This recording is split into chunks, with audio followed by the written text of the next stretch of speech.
গতকাল আমার চ্যানেলে এমন একটা ভিডিও দিয়েছিলাম সেটা হচ্ছে যাদবপুর ইউনিভার্সিটি পেতে গেলে WBJEE 2026-এ তোমাদের কত কত র্যাঙ্ক থাকতে হবে, সেখানে জেনারেল ক্যাটাগরি বা যে কোনো SC ST বা TFW বা EWS বা OBC যে কোনো ক্যাটাগরি হোক না কেন, সেই ভিডিওটা আমি আপলোড করেছিলাম। যারা ভিডিও দেখতে যদি ভিডিও না দেখে থাকো অতি অবশ্যই ভিডিও দেখবে। সেই ভিডিওর লিঙ্ক আমি এখানে নিচে কিন্তু কমেন্ট সেকশন কিংবা তুমি আই বাটনে দিয়ে দেবো। সেই ভিডিওতে তোমরা কিন্তু সবাই ম্যাক্সিমাম জন একটা জিনিস তোমরা কিন্তু কমেন্ট করেছো যে যে জিএমআর র্যাঙ্কের সাহায্যে আমি যাদবপুর পাবো বা গভর্নমেন্ট কলেজ পাচ্ছি, না আমি SC ST ক্যাটাগরির সাহায্যে গভর্নমেন্ট কলেজ পাচ্ছি, তো কোন র্যাঙ্কটাকে বেশি প্রায়োরিটি দেওয়া হবে। তাহলে এখানে দুটো ক্যাটাগরির র্যাঙ্কে বলেছে। এই ভিডিওতে আমি আজকে সিম্পল দুটো এক্সাম্পলের সাহায্যে তোমার যে মনে আসা যে ডাউটটা ক্লিয়ার করে দেবো। প্রথমত হচ্ছে কি জিএমআর র্যাঙ্ক মিনস কি, জেনারেল মেরিট র্যাঙ্ক। আর ক্যাটাগরি র্যাঙ্ক মানে যেগুলো SC র্যাঙ্ক হচ্ছে, ST ক্যাটাগরি র্যাঙ্ক হচ্ছে, TW আসছে, OBC হচ্ছে বা EWS র্যাঙ্ক হচ্ছে। এবার আমি একটা সিম্পল একটা এক্সাম্পল নিচ্ছি। তোমাদের মধ্যে কোনো এক বন্ধু যার নাম হচ্ছে আকাশ, তার মনে করো জিএমআর র্যাঙ্ক এসছে 7,000 এবং তার SC ক্যাটাগরি র্যাঙ্ক এসছে 450। এটা মানে কি, মানে হচ্ছে যতজন তোমাদের WBG এক্সাম তোমাদের দিয়েছে তার মধ্যে ওভারঅল যে যে তার মার্কস এসছে, সেই মার্কস রয়েছে বা কাট অফ এসছে র্যাঙ্ক টোটাল 7,000 জন, মানে general plus SC plus ST প্রত্যেকজন মিলে।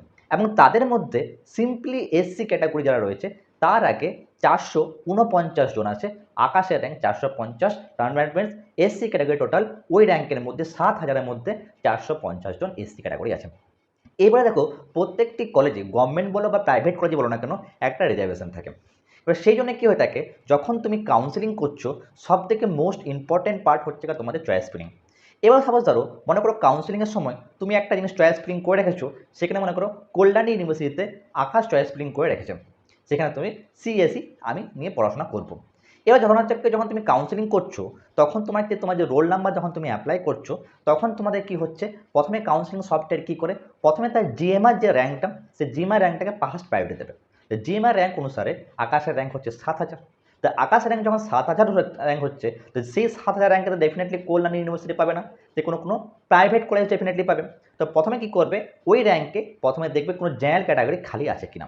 First of all general category যেটা খালি না থাকার জন্য তারপর দেখবে আকাশের অন্য কোনো র্যাঙ্ক আছে কিনা। দেখছে হ্যাঁ আকাশে SC ক্যাটাগরি র্যাঙ্ক থাকছে, তো SC ক্যাটাগরিতে কল্যাণীতে ইউনিভার্সিটি খালি আছে কিনা, সেই যে জিনিসটা সে চেয়েছে CS, সেইখানে CSP কিন্তু ডেফিনেটলি পেয়ে যাবে।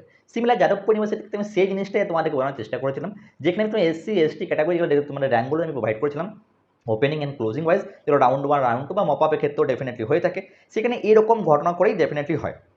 আমি আরও একটা এক্সাম্পল নিচ্ছি তোমাদের বোঝানোর সুবিধার্থে। মনে কর তোমাদের মধ্যে কোনো এক বন্ধু, তার সেই বন্ধুর নাম হচ্ছে রাহুল, তার জিএমআর র্যাঙ্ক এসছে টোটাল 15,000 এবং OBC ক্যাটাগরি তার র্যাঙ্ক হচ্ছে 940। ক্লিয়ার? এবার দ্যাট মিনস তার মানে কি হচ্ছে, টোটাল যে সেই মার্কস যে কাট অফ পেয়েছে রাহুল, সেখানের মধ্যে টোটাল 15,000 জনের মধ্যে রাহুল একজন, এবং সেই 15,000 জনের মধ্যে OBC আছে 940, সেখানে OBC র্যাঙ্ক হচ্ছে কিন্তু 940। রাহুলে কী করেছে, যখন চয়েস ফিলিং যখন করেছে, সে দিয়েছে জলপাইগুড়িতে এই মেকানিক্যাল দিয়ে সে চয়েস ফিলিং করেছে। এবার দেখলো জলপাইগুড়িতে সাপোজ মনে করো যখন সে কাউন্সিলিং করছে, তার রোল নাম্বারকে যখন সে অ্যাপ্লাই করছে, জলপাইগুড়িতে এই 14,000 বা 15,000 যে র্যাঙ্ক, এই র্যাঙ্কে রাহুলে কি কোনো সিট ফাঁকা আছে? ডেফিনেটলি থাকবে না। 15,000 র্যাঙ্কটা তুমি তো গভর্নমেন্ট কলেজ ডেফিনেটলি পাবে না, ডেফিনেটলি কোনো প্রাইভেট কলেজ পাবে। যখন সে দেখছে যে জিনিসটা সে চাইছে সেটা পাচ্ছে না, সেটা ছাড়া রাহুলে কেউ অন্য কোনো র্যাঙ্ক প্রেজেন্ট আছে? যেমন দেখলাম হলো কি, রাহুলটা কিন্তু OBC র্যাঙ্ক প্রেজেন্ট আছে, সেই OBC র্যাঙ্কে সে জলপাইগুড়ি কলেজে দেখা গেল কি সিট ফাঁকা আছে, তখন রাহুল কি হলো, সেই মেকানিক্যাল ইঞ্জিনিয়ারিংয়ে জলপাইগুড়িতে সে অ্যাডমিশন নিল। এরকম করতে গেলে সাপোজ ধরো মনে করে জেনারেল ক্যাটাগরি স্টুডেন্ট থাকে, তার ক্ষেত্রে তো কোনো র্যাঙ্ক নেই, সে যদি রাহুলের জায়গায় থাকতো, সে রাহুল যদি জেনারেল ক্যাটাগরি থাকতো, সেখানে ক্ষেত্রে তার কী হতো, তার জেনারেল র্যাঙ্কটাকে কিন্তু প্রাইভেট দেওয়া হতো, তখন সেখানে কি সে কোনো গভর্নমেন্ট কলেজ ডেফিনেটলি পেতো না, কোনো প্রাইভেট কলেজ নিয়ে পড়তে হতো। এইরকমভাবে স্টেপ বাই স্টেপ কিন্তু তোমাদের কাউন্সেলিংটা হয়ে থাকে, এবং কি বিভিন্ন কলেজে কিন্তু অ্যাডমিশনটা হয়ে থাকে। এবং প্রপার ডিটেলস যদি তুমি জানতে চাও কীভাবে চয়েস ফিলিংয়ের সময় তোমরা কিন্তু স্টেপ বাই স্টেপ সাজাবে, তো কমেন্টে লিখবে চয়েস ফিলিং, এই আমি ডিটেলস ডেডিকেটেড ভিডিও তোমাদের কিন্তু চয়েস ফিলিং নিয়ে চলে আসবো। এবং এছাড়া তুমি আরও অন্য কোনো ভিডিও চাও তাহলে অতি অবশ্যই কমেন্ট লিখতে একদম ভুলবে না।